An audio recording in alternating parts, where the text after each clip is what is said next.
11, le verset 6. Hébreux chapitre 11, verset 6. Or, il faut que c'est lui.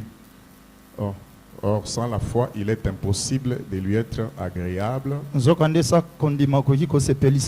Parce qu'il faut que c'est lui qui s'approche de Dieu. Afin que Dieu existe. Et qu'il est le rémunérateur de tous ceux qui le cherchent. De ceux qui le cherchent. Amen. Amen. Est-ce qu'on peut dire Amen très bien? Amen. Ce soir, nous voulons encore passer quelques moments dans la prière. Et avant cela, nous voulons nous exhorter autour de ce thème. Dieu nous délivre de nos angoisses.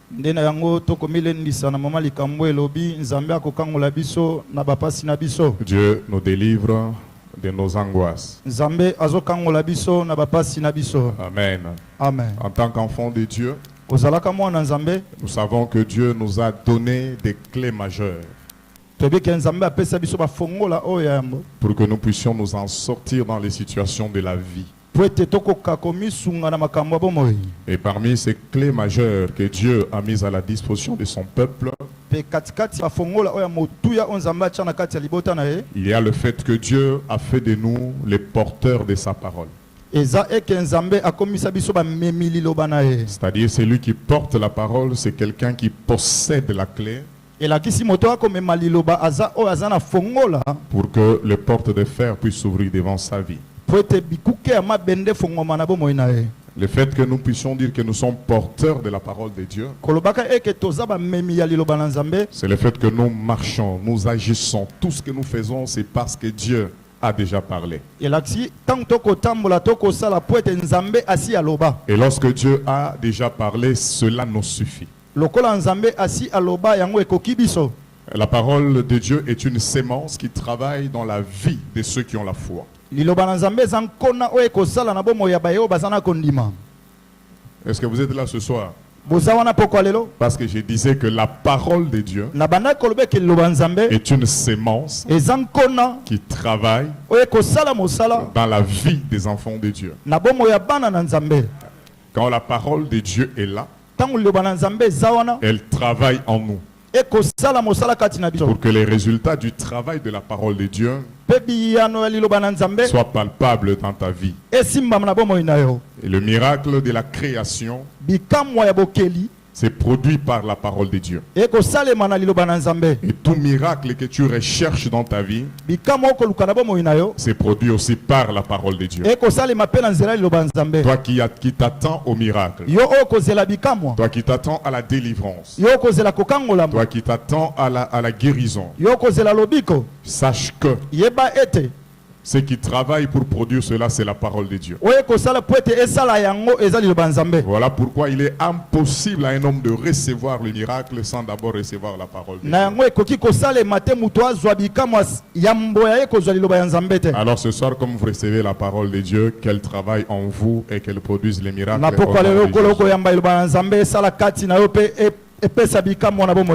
Moi je pensais qu'il y avait quelqu'un qui avait besoin du miracle ce soir. Et j'étais en train de te dire c'est la parole de Dieu qui va travailler pour cela. C'est-à-dire que Dieu, quand Dieu te donne sa parole, c'est-à-dire il t'a déjà donné ton futur. Alléluia. Amen. Toi qui as besoin de savoir comment ça va se passer demain, Dieu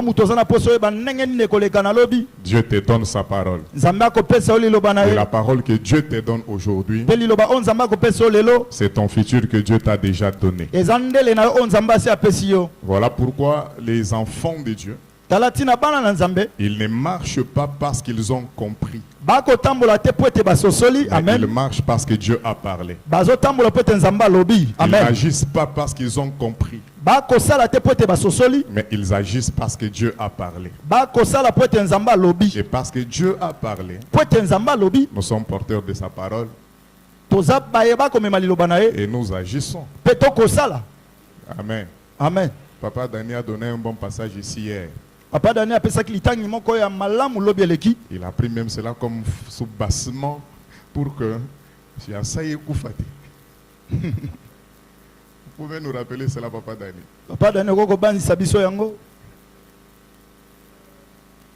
Voilà, il faut que... Ouais. Voilà. Ah, vraiment. Est-ce qu'on peut acclamer les seigneurs? Betela nzambe maboko. Marc chapitre 13. Voilà. Il faut passer les langues en gros caractère. Alléluia. Amen. Amen. Amen. Je vous ai déjà tout. Soyez sous. C'est-à-dire, Dieu dit ceci. Vous êtes déjà porteur de ma parole. Aïe, aïe, aïe. Vous êtes déjà porteur de ma parole. Parce que vous êtes déjà porteur de ma parole. Vous n'avez plus rien à chercher en dehors de ce qui vous a déjà été annoncé. Parce que la parole de Dieu, c'est une lumière que Dieu nous envoie. Afin que nous ne soyons plus dans la confusion. Voilà pourquoi il dit soyez sur vos gardes. Celui qui ne tient pas compte de la parole de Dieu, il sera souvent trompé. Il sera souvent emporté par des révélations entre guillemets. Mais quand on est porteur de la parole, on est calme. Parce qu'on sait où on va. Les enfants d'Israël, Dieu leur a dit, je vais vous amener de l'Égypte jusqu'à Canaan. Ils n'avaient jamais été à Canaan. Ils n'ont pas cherché à comprendre comment ça va se passer. Mais parce que Dieu a déjà parlé, tout était annoncé. Il devait se mettre en marche. Notre problème à nous, les enfants de Dieu, c'est que nous cherchons d'abord à comprendre des choses avant d'obéir à Dieu. Avant d'obéir à Dieu, on cherche à avoir des explications. Mais Dieu n'est pas obligé à te donner des explications. Tout ce qu'il fait, il t'annonce une parole à laquelle tu dois croire. Et il fait de toi le porteur de cette parole. Et le fait que nous sommes porteurs de cette parole, c'est une clé pour notre succès. Amen. Amen. Amen. Alléluia. Amen. Tu dois bien travailler. Parce que tu es porteur de la parole de Dieu. Tu dois bien exercer l'œuvre de Dieu. Même quand je ne comprends pas. Parce que je suis porteur de la parole de Dieu. Fais bien ce que tu fais. Parce que tu ne cherches pas d'abord à comprendre, mais parce que tu es porteur de la parole. Nous sommes porteurs de la parole. Et ça, c'est une clé pour que nous puissions avoir la victoire dans la vie. Quelqu'un qui a compris ça acclame très fort le Seigneur. C'est la parole de Dieu qui travaille pour notre miracle. Et j'aime bien ce que l'apôtre Pierre dit de la parole. Il dit de la parole de Dieu que c'est une sémence incorruptible. Une sémence qui ne peut se corrompre. Une sémence qui ne peut s'abîmer. C'est-à-dire là où la parole a été sémée, quelles que soient les années qui peuvent passer, cette parole ne peut jamais se corrompre. C'est pourquoi des millénaires, des siècles sont passés, mais la parole de Dieu est restée la même. Parce que c'est une parole incorruptible. Quand il parle de la parole de Dieu comme d'une sémence incorruptible, c'est en comparaison avec la sémence de l'homme. La sémence de l'homme peut se corrompre, mais la sémence de Dieu, elle reste intacte. Et là où il y a la sémence, il y a les résultats qu'on appelle la moisson. Amen. Amen. On ne peut pas parler de la sémence sans penser à la moisson. Même celui qui sème, il n'a pas encore vu la moisson, mais en s'aimant, il pense à la moisson. Alléluia. Amen. Personne ne va sur un champ commencer à s'aimer des choses sans avoir en vision, sans se projeter sur ce qu'il aura comme moisson. Donc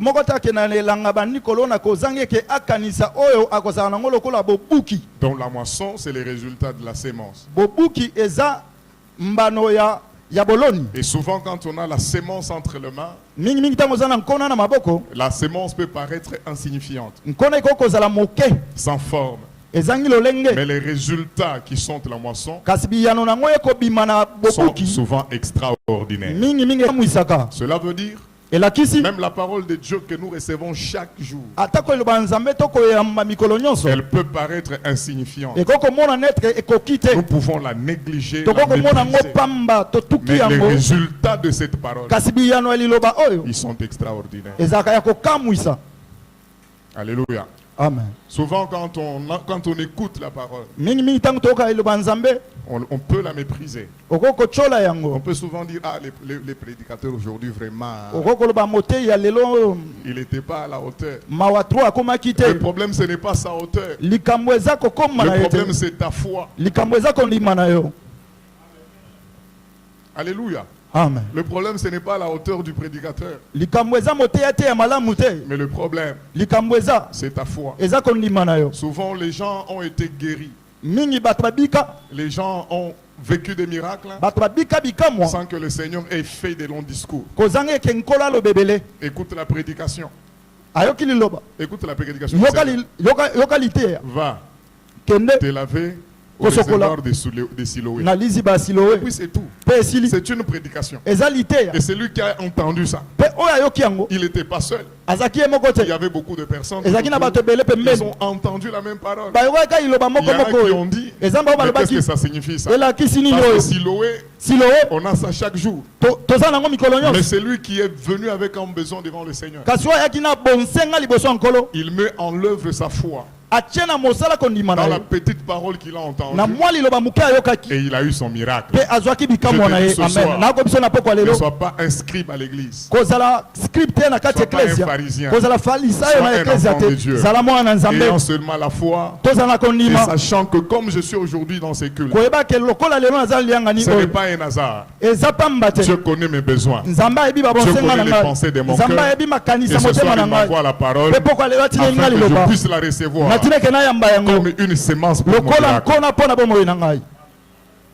Si aujourd'hui il n'y a pas de miracle dans ta vie, ce n'est pas de la faute du prédicateur, ce n'est pas la faute du pasteur, ce n'est pas la faute de l'église, mais c'est ton attitude devant la sémence. Voilà pourquoi même le Seigneur disait, il a parlé de la parabole du semeur. Il a présenté des qualités de sol. C'était la même sémence. Mais le problème c'était le sol. Alléluia. Amen. Toutes les sortes de terres ont reçu la même qualité de la sémence. Mais ensuite les résultats dépendaient de la qualité du sol. Et il a transposé cela pour dire que c'est l'état du cœur de l'homme. Quand on a un cœur prêt à recevoir, un cœur qui croit, c'est une bonne terre qui reçoit la bonne parole, et cette parole va produire des résultats. Que toutes les paroles que tu entends du haut de cette chair soient une sémence que tu reçois dans ton cœur pour que tu reçoives aussi ton miracle. Alléluia. Amen. Ensuite, deuxièmement, une autre clé que le Seigneur nous donne, au-delà que nous sommes de porteurs de sa parole, le Seigneur nous donne aussi souvent des preuves. Et souvent ces preuves-là sont racontées dans les histoires qui sont dans la Bible. On va nous parler d'Abraham, on va nous parler d'Isaac, de Jacob, on va te parler d'Anne, en racontant l'histoire de toutes ces personnes. Chacun faisait, en ce qui les concerne, face à un problème.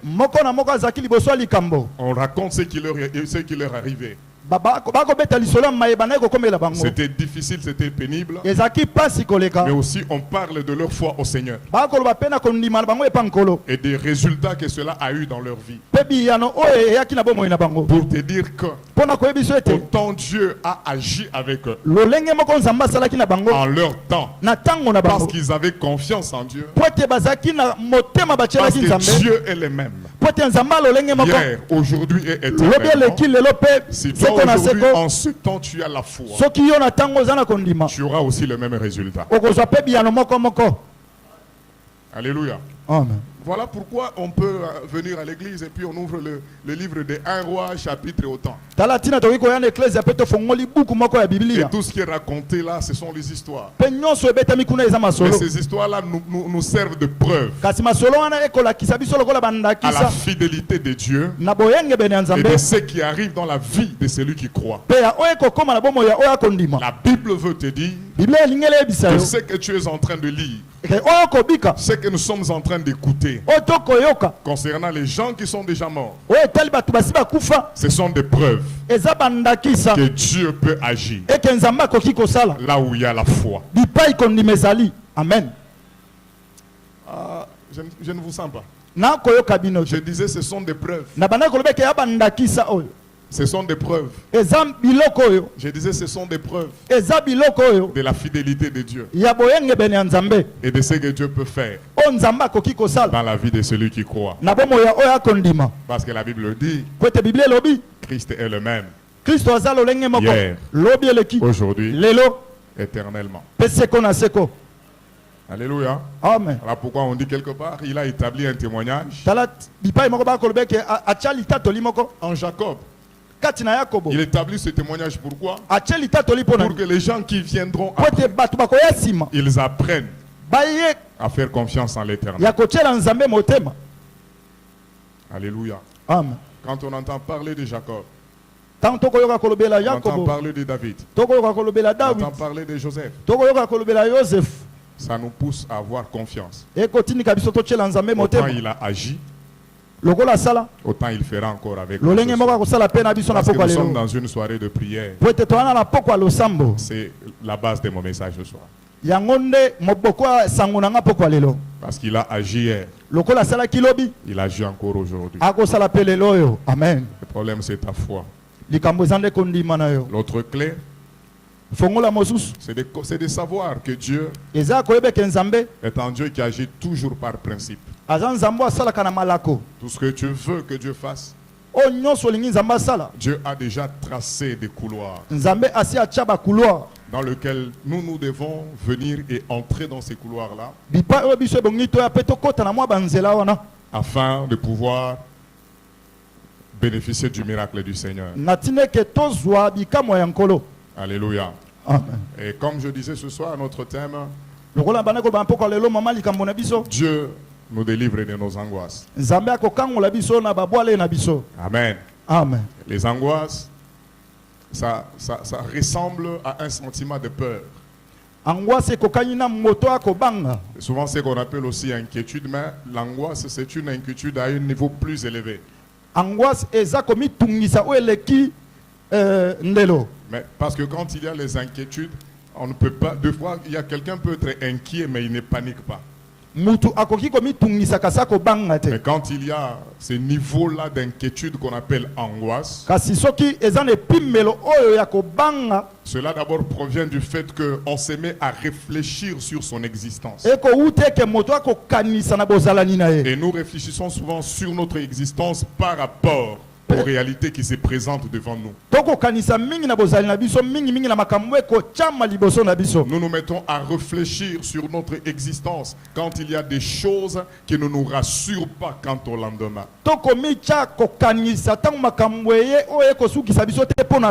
Nous commençons à réfléchir sur notre existence. Quand les choses qu'on aurait voulu déjà accomplir, on n'y arrive pas. On se met à réfléchir sur le sens de son existence. On se met à réfléchir sur ce que vaut vraiment notre vie sur la terre. Mais la bonne nouvelle ce soir, c'est que quel que soit le niveau de ton inquiétude, la Bible nous dit ce soir, Dieu est le seul qui peut nous délivrer des angoisses. Est-ce qu'on peut acclamer le Seigneur?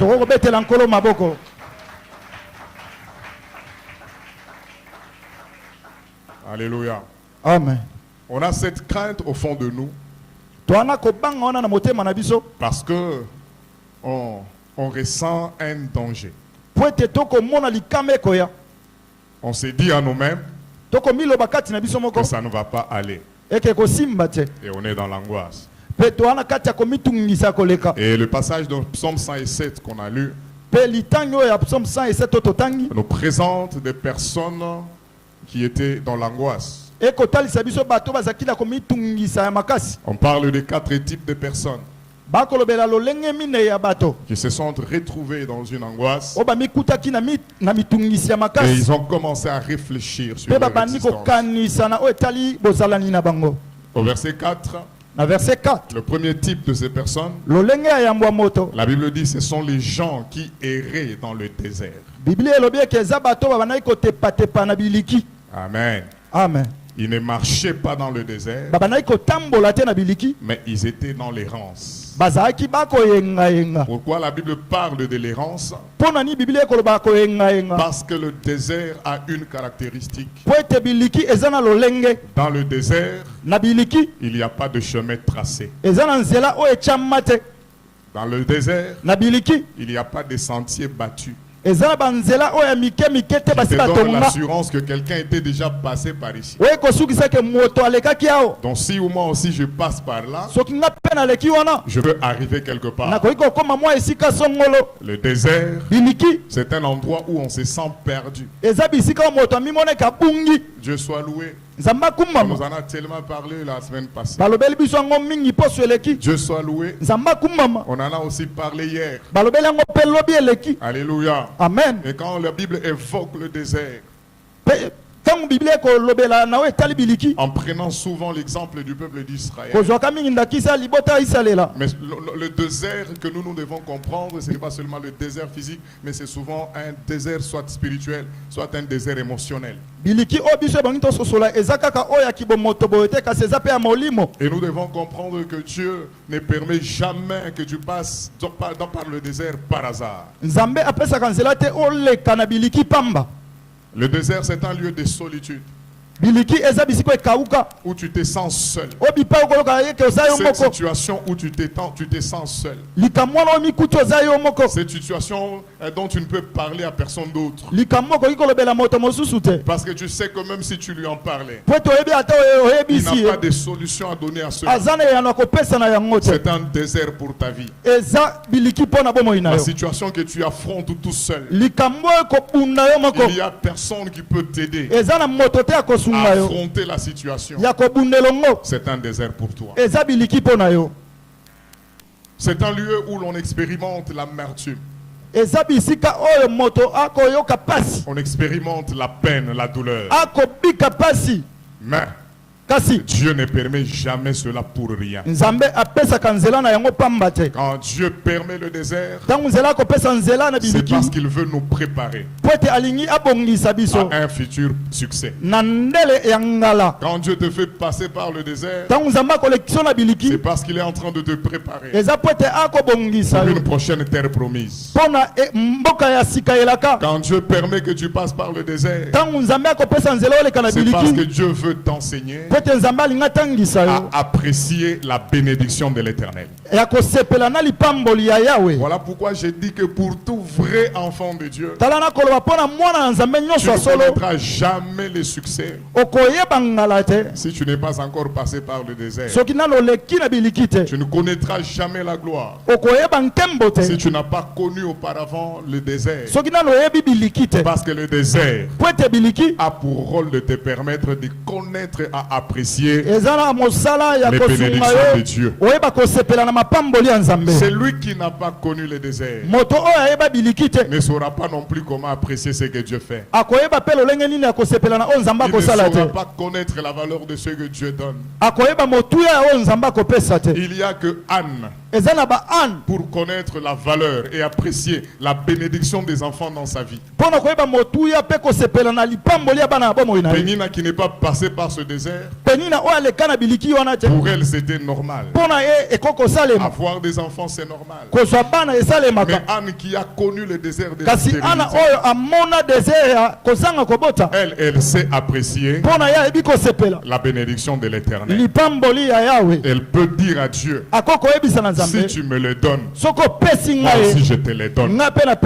Parce qu'elle connaît la valeur de la bénédiction de l'Éternel. Alléluia. Amen. Et le désert, Dieu permet le désert afin souvent de nous apprendre à ne plus compter sur les hommes, mais à compter sur l'Éternel. Parce que le désert, c'est le lieu de la solitude. C'est-à-dire dans le désert, tu n'as plus personne et tu n'as que Dieu. Voilà pourquoi la parole déclare qu'ils étaient en train d'errer dans le désert. Mais dans cette solitude, ils ont crié à l'Éternel. Et parce qu'ils ont crié à l'Éternel, Dieu les a écoutés. Dieu a répondu. Dieu les a délivrés de leurs angoisses. Chacun d'entre nous, on affronte notre désert. Une situation où l'on se sent seul, où tu es seul, perdu dans cette situation.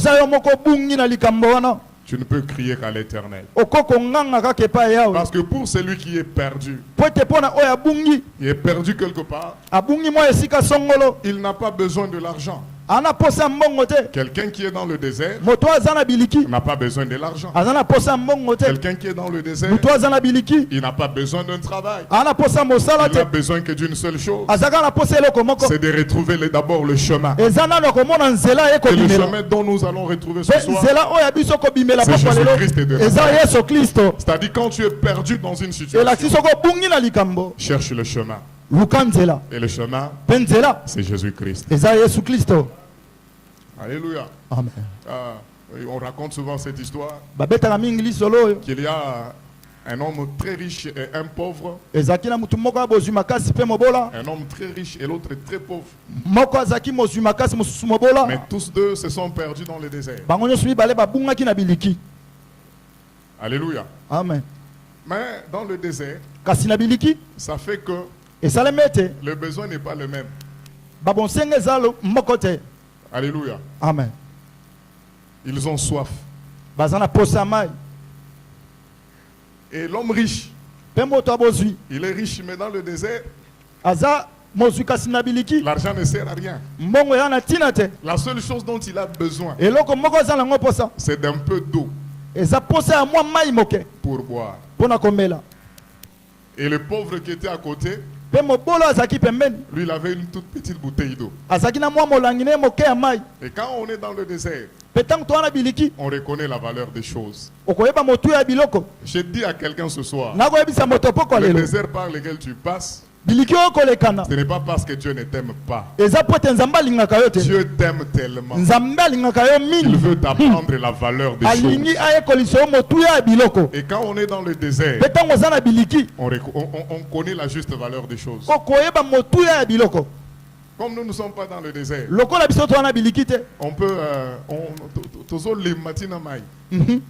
Alléluia. Au nom de Jésus. Mais pour ceux qui sont dans le désert, ils reconnaissent la valeur de la pluie. Alléluia. Amen.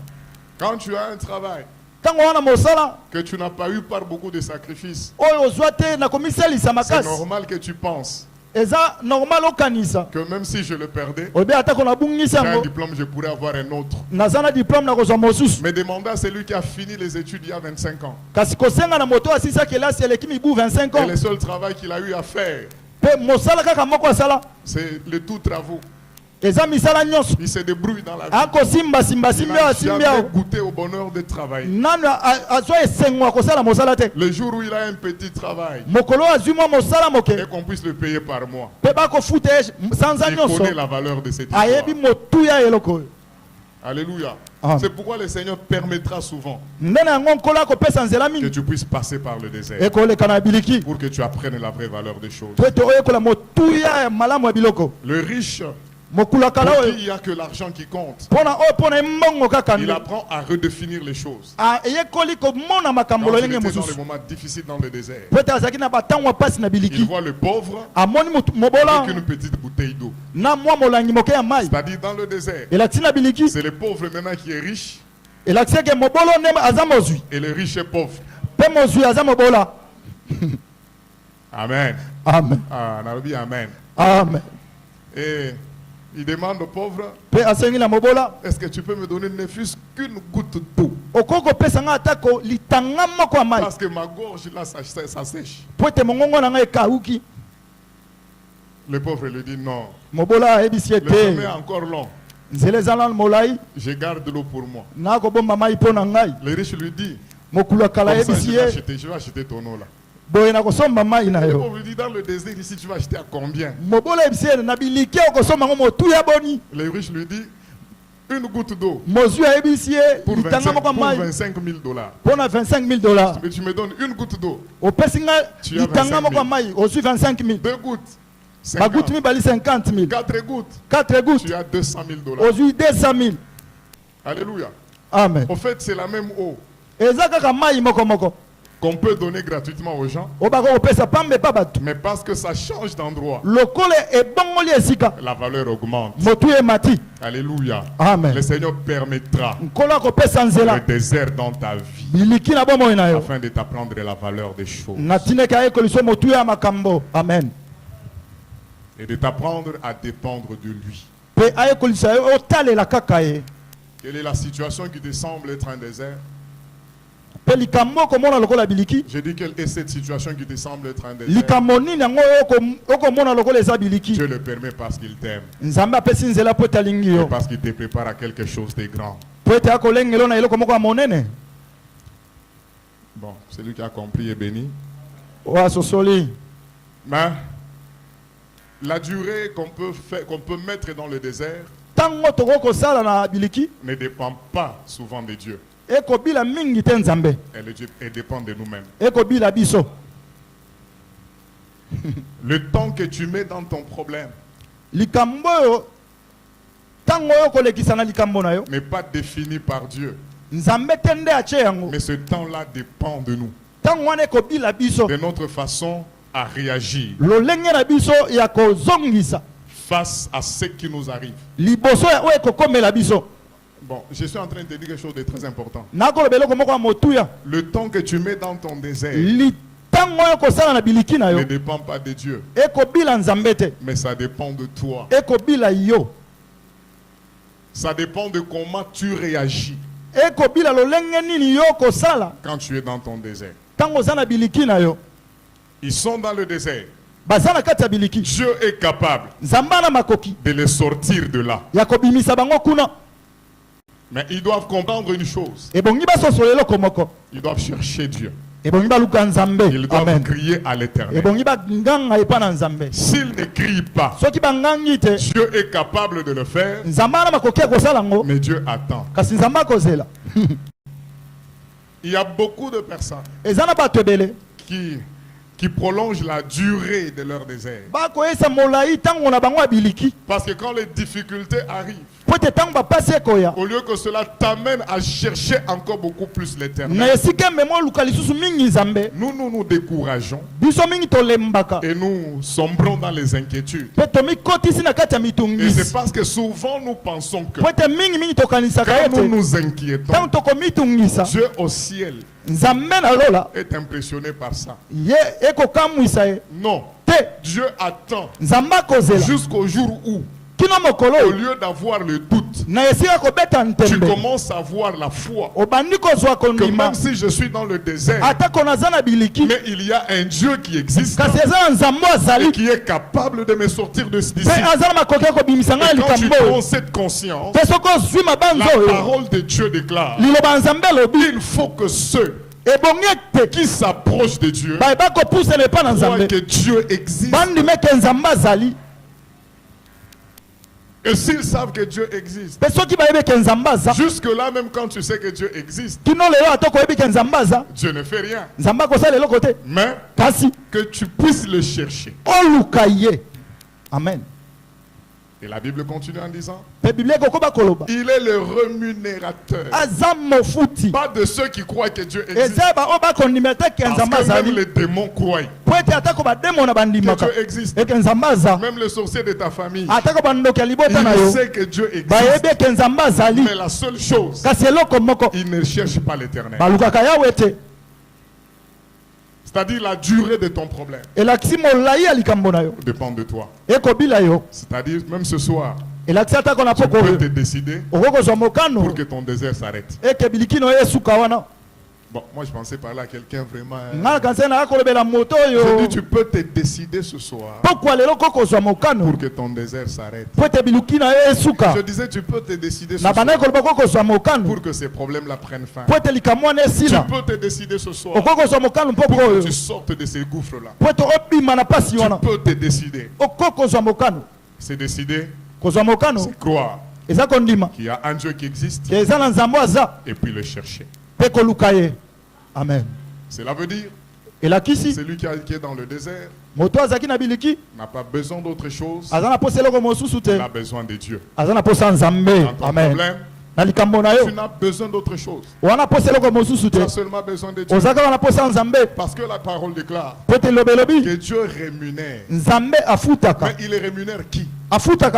Ceux-là qui les cherchent. Amen. C'est l'une des raisons pour lesquelles, même quand nous prions tous à l'église, on n'a pas souvent la réponse qu'on attendait de Dieu. Parce que quand nous venons prier Dieu, nous ne cherchons pas la bonne chose. Au lieu de chercher l'essentiel, mais nous passons à côté. Même dans nos prières, nous ne cherchons pas souvent ce qu'il faut chercher. Ce que la Bible nous montre, dès qu'il faut chercher, ce n'est pas que celui qui n'a pas le travail vienne à l'église chercher le travail. Le travail, on ne le cherche pas à l'église. Il y a des endroits où il faut aller chercher le travail. Alléluia. Amen. Il y en a qui viennent à l'église dans la prière. Tout ce que nous cherchons l'argent. Mais l'argent, on ne le cherche pas à l'église. Il faut que celui qui s'approche de Dieu croit que Dieu existe. C'est-à-dire quand nous venons à l'église, nous nous approchons de Dieu. Et celui que nous cherchons, ce n'est pas le travail, ce n'est pas l'argent, ce n'est pas le mariage, mais nous venons pour chercher l'Éternel, parce que c'est lui qui est la source de ce dont nous avons besoin. Et quand nous venons avec le cœur de chercher l'Éternel, quand nous l'avons trouvé, lui pourvoit à nos besoins. Est-ce que tu peux dire Amen très bien? Amen. Est-ce que tu peux dire Amen bien? Na découragé yoté. Continuez au 5 ans mbongo. Nzambe pesa mbongo. Mais faut que ça la balance hein. Il y a que entre ma prière na ya koluka mbongo na posa na ya koluka nzambe. Ni nezo pese makasi koleka. Yes. Amen. Amen. Entre ma prière na ya koluka musala, ya koluka libala na posa vraiment ya nzambe na motema na yo. Ni nyango ezo pese koleka. C'est-à-dire chacun de nous est juge et parti ce soir. Alléluia. Amen. Quand on est au fandi boy, yo moko micha na mutaka na utaki fe manda posa na ngai ezalaki nini. Nini. So ki waki pona nzambe Amen. Parce que la Bible déclare que pour ceux qui les cherchent, l'Éternel prend un attribut. Il prend l'attribut des rémunérateurs. Zamba futaka batunyon sauté. Afutaka nde ba obalukaka ye. Ba obalukaka musala nzamba futaka bangote. Ba obalukaka mbongo nzamba futaka bangote. Mais ba obazoluka yawe nzambe. Nzamba zokoma mofuti na bango. C'est-à-dire nzamba komi agent payeur. Parce que biso toluka ki nzambe. Nzambe balamoka bi bolika na guichet. Yes. Na pourquoi les lois nzamba legisa yo na guichet. Amen. Na bizamba legisa yo na guichet. Amen. Na guichet kuna ozwa guérison na yo. Amen. Na guichet kuna ozwa musala na yo. Amen. Na guichet kuna ozwa solution na ba problème. Amen. Parce qu'il est le rémunérateur de ceux qui la voisin tu na yo skozo ya yo lokani. Amen. La vision on appelle ça on a dit dans l'église batali koto batu so bakufa batu so bakufa. Pour ceux-là qui sont morts, ils ont besoin de quoi? Ils n'ont besoin que de la vie. Et Jésus-Christ est... On a besoin de Jésus. Nous avons des problèmes. Mais nous avons besoin de Jésus. On a des maladies. Mais on a besoin de Jésus. On n'a pas de mariage. Mais on a besoin de Jésus. Parce que c'est lui qui a trouvé Jésus. Jésus devient son rémunérateur. Jésus devient son rémunérateur. On paie sa bise au salaire. Amen. La Bible dit il récompense ceux qui les cherchent. C'est-à-dire que de fois nous cherchons, mais nous cherchons mal.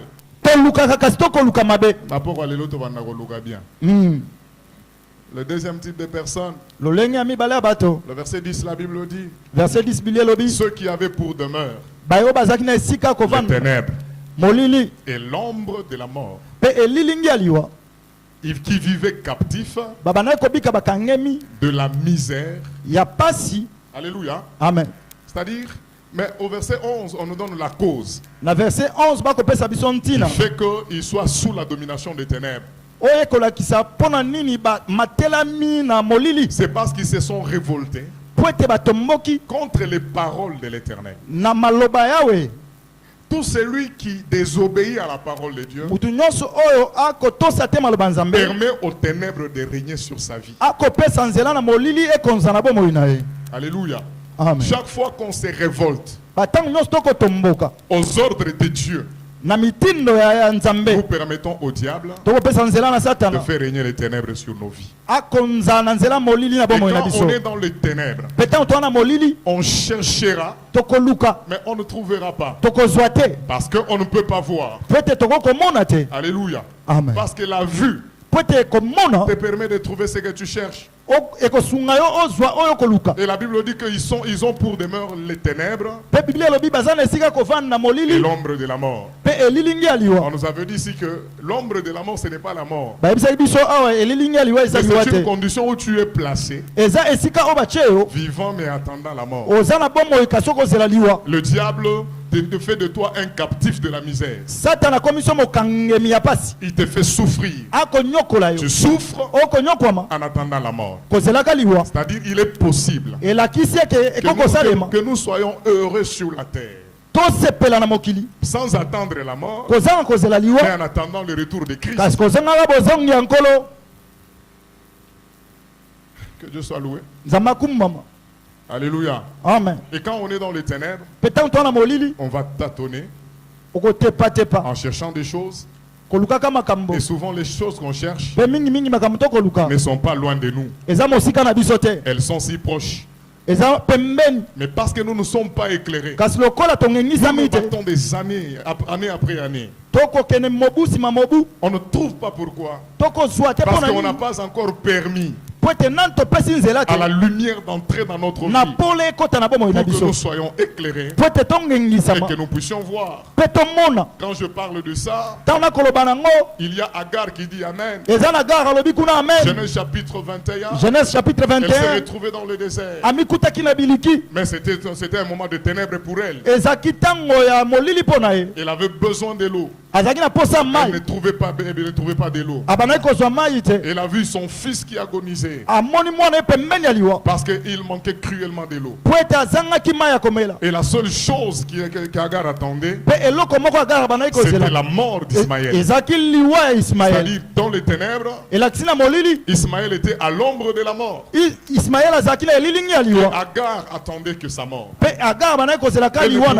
Elle ne pouvait même pas assister à ça. Mais la Bible dit que l'ange de l'Éternel lui apparut là. Et quand l'ange lui est apparu, Dieu a ouvert les yeux d'Agar. Et quand ses yeux se sont ouverts, elle a vu que la source n'était pas loin. C'est donc tu as besoin dans ta vie de pas loin de toi. Ce qu'il te faut, c'est la lumière de la parole de Dieu. Quand elle entre dans ta vie, tu verras que tu t'es donné du mal pour rien. Je dis souvent aux gens, sois calme avec Dieu, sois patient, garde la foi, obéis à Dieu. Souvent nous nous inquiétons de tout, alors que la solution n'est pas loin. Et le jour où Dieu te donne la solution, tu as et la solution et la maladie. Amen. Alléluia. Amen. Gastrite. Parce que tu avais beaucoup résolu. Tu réfléchissais beaucoup. À l'église, l'église ce n'est pas l'endroit de Descartes. Il y a Descartes quoi. Les gens qui réfléchissent trop.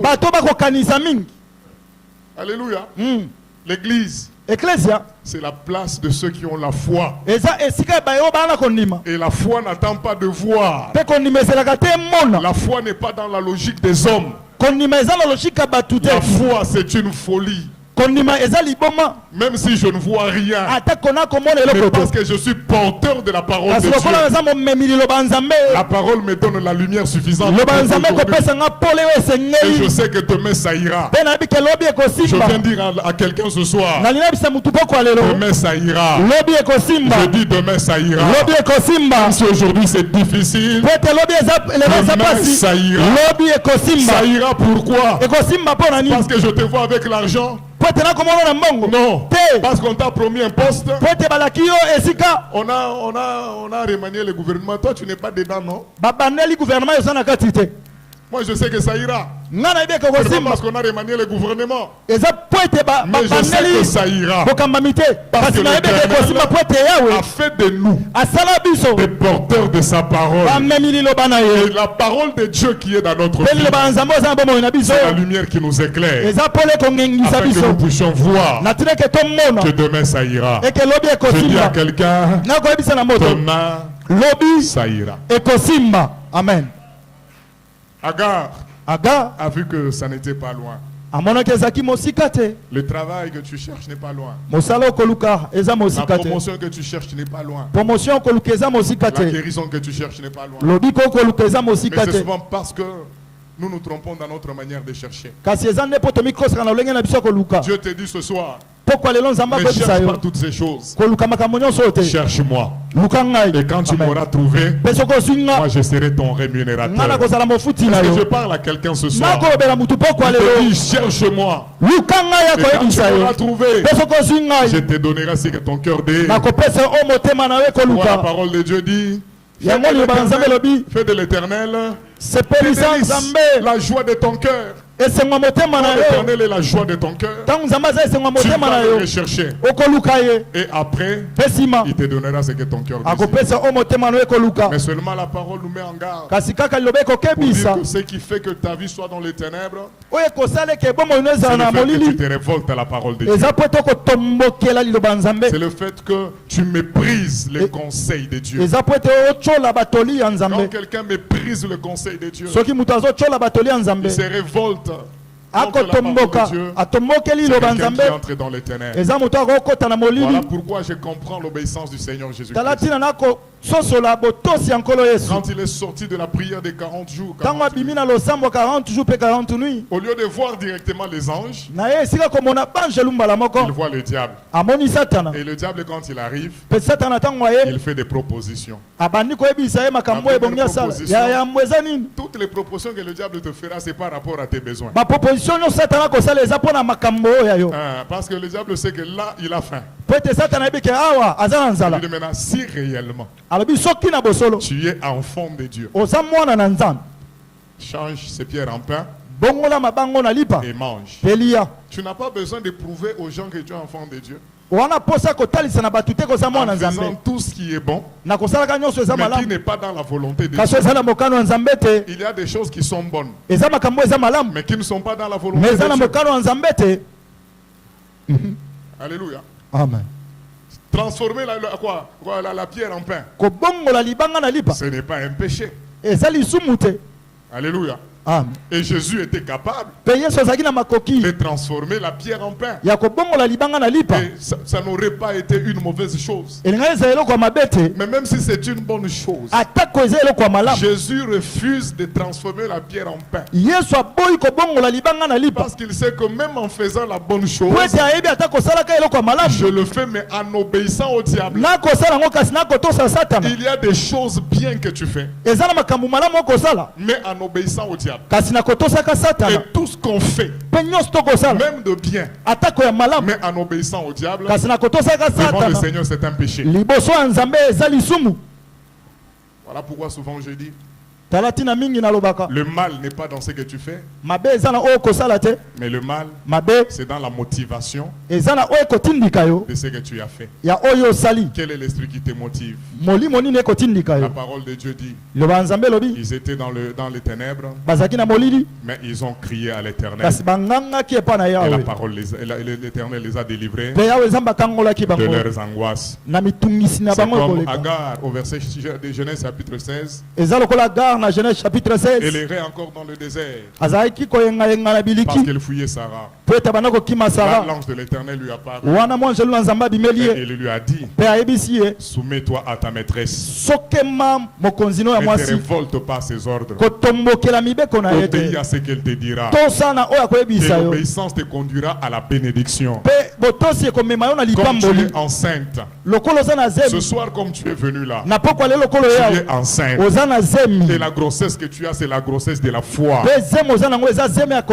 Mais quand tu es dans la foi, tu dois apprendre à obéir à Dieu. Et quand tu obéis à Dieu, tu vivras ton miracle. Agar a dit ce jour-là, il a dit, est-ce que moi je le voyais quand lui me voyait? La Bible dit qu'il a appelé l'Éternel du nom de Ata El Roy, pour dire que même quand moi je ne le vois pas, ce soir je t'annonce que même quand toi tu ne vois pas Dieu dans ton problème, Dieu te voit dans ton problème, il te voit dans ta souffrance. Il est là ce soir pour te délivrer de tes angoisses. Quelqu'un acclame très fort le Seigneur. Quelqu'un acclame très fort le Seigneur. Lève-toi et nous voulons recommander notre sort à l'Éternel. Quel est le désert par lequel tu passes?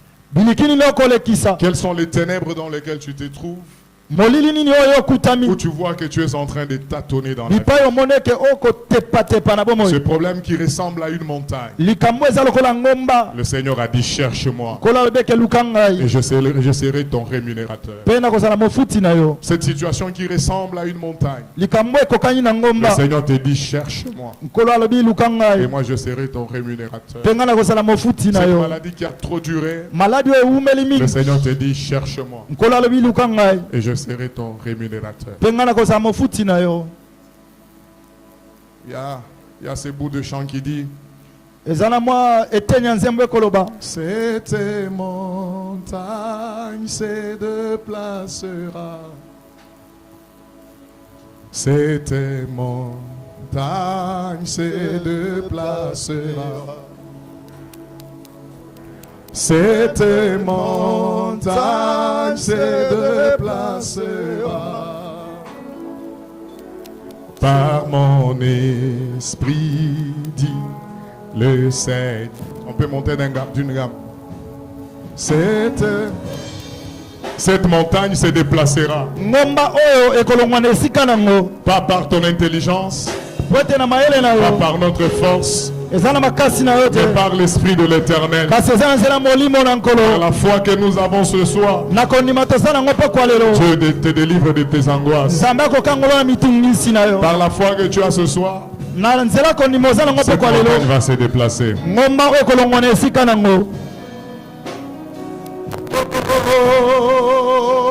Cette montagne se déplacera. Cette montagne se déplacera. Alléluia.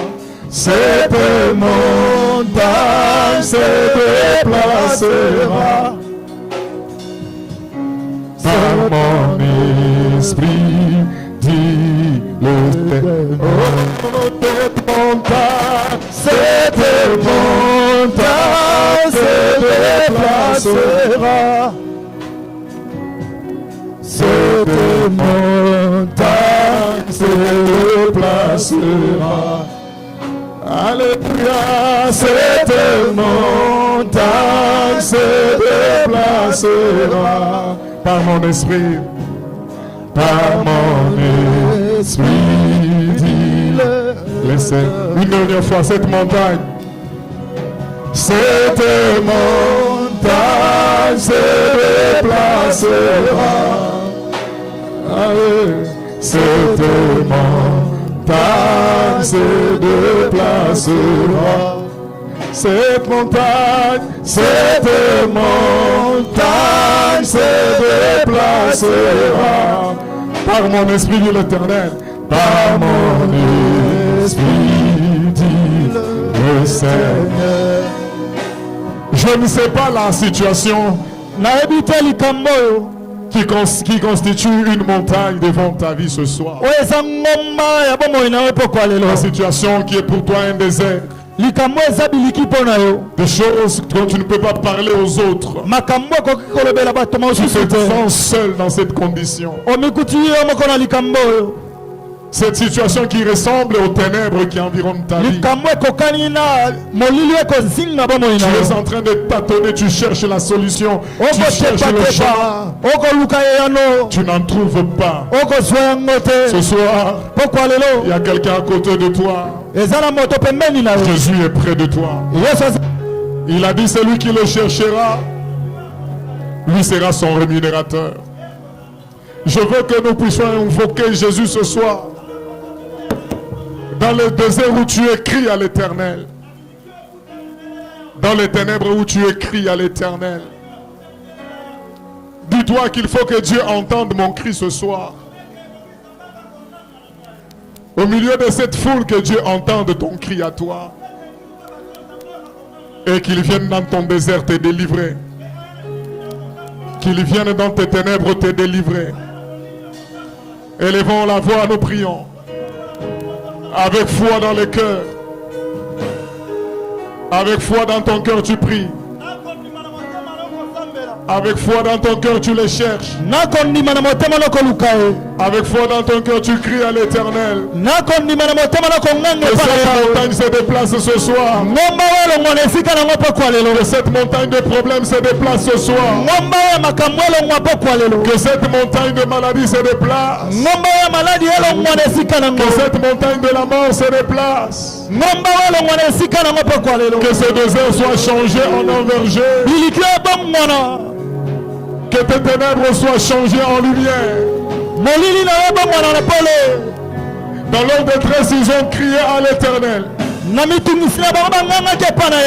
L'Éternel les a délivrés de leurs angoisses. Que l'Éternel te délivre de tes angoisses ce soir. Toutes ces réflexions sur ton existence. Toutes ces réflexions sur ta vie. Sur ton futur. À cause des réalités que tu vis aujourd'hui. Crie à l'Éternel. Crie à l'Éternel. Crie à l'Éternel. Que cette montagne se déplace. Que cette montagne se déplace. Que cette montagne se déplace. Que cette montagne se déplace. Que cette montagne se déplace. Devant ta vie, devant ton travail, devant ta famille. Crie à l'Éternel que cette montagne se déplace.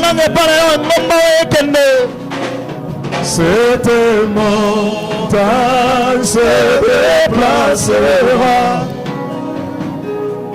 Cette montagne se déplacera.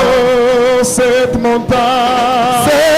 montagne se déplacera. Par mon esprit. Par mon esprit. Oh, cette montagne se déplacera. Alléluia. Cette montagne se déplacera. Oh, cette montagne se déplacera. Par mon esprit. Par mon esprit. Oh, cette montagne se déplacera. Qu'elle se déplace. Cette montagne se déplacera. Oh, cette montagne se déplacera. Ah oui, par mon esprit, dit l'Éternel. Alléluia. Nous voulons faire une exception aujourd'hui. Nous voulons faire une exception ce soir. Il y a quelque chose que l'Esprit m'a dit il y a 2 semaines.